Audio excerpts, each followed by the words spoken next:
တနိုင်ငံလုံးပိခတ်တိုက်ခိုက်မှုရက်စက်ရေးတဘို့တူစာချုပ်ဖြစ်တဲ့ NCA ကိုလက်မှတ်ရေးထိုးခဲ့တာဟာဒီနေ့မှာ10နှစ်ပြည့်မြောက်ခဲ့ပြီဖြစ်ပါတယ်။ဒီအထိမ်းအမှတ်အနေနဲ့ NCA 10နှစ်ပြည့်နှစ်ပတ်လည်နေ့အခမ်းအနားကိုအမျိုးသားစည်းလုံးညီညွတ်ရေးနဲ့ငြိမ်းချမ်းရေးဖော်ဆောင်မှုညှိနှိုင်းရေးကော်မတီကဦးစီးပြီးနေပြည်တော်မှာစတင်ကျင်းပလည်ရှိပါတယ်။ဒီအခမ်းအနားကိုအော်တိုဘာလ15ရက်နေ့မှာ18ရက်နေ့အထိ3ရက်တာကျင်းပသွားမှာဖြစ်ပြီးအဓိကအားဖြင့်ငြိမ်းချမ်းသောအနာဂတ်တည်ဆောက်ခြင်းအလို့ယုံဆွေးနွေးပွဲအဖြစ်ဆောင်ရွက်နေတာပါအခမ်းအနားဖွင့်ပွဲမှာနိုင်ငံတော်စီမံအုပ်ချုပ်ရေးကောင်စီဥက္ကဋ္ဌဝန်ကြီးချုပ်ဗိုလ်ချုပ်မှုကြီးမင်းအောင်လှိုင်က NCA ဆယ်နှစ်တာငြိမ်းချမ်းရေးလုပ်ငန်းစဉ်အကောင့်ထဲဖော်မှုများနဲ့ရှေ့ဆက်ဆောင်ရွက်မယ့်ကိစ္စရပ်တွေနဲ့ပတ်သက်ပြီးအဖွင့်မိန့်ခွန်းပြောကြားခဲ့ပါတယ်ဆွေးနွေးပွဲမှာ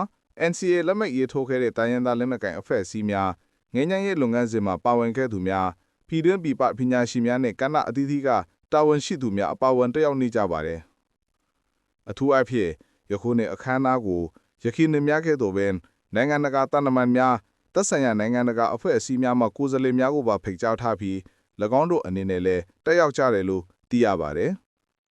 ဆွေးနွေးပွဲမှာ NCA ဆယ်နှစ်တာကာလအတွင်းအောင်မြင်မှုများသင်ခန်းစာများကိုမျှဝေသုံးသပ်ပြီးအနာဂတ်ပြည်ထောင်စုတည်ဆောက်ရေးမှာငြိမ်းချမ်းရေးနိုင်ငံရေးလုံခြုံရေးဖွံ့ဖြိုးတိုးတက်ရေးနဲ့ရွေးကောက်ပွဲတွေကိုပေါင်းစပ်ဆောင်ရွက်နိုင်ဖို့အတွက်အမြင်ချင်းဆွေးနွေးမှုတွေပြုလုပ်သွားကြမှာဖြစ်ကြောင်းသတင်းရရှိပါတယ်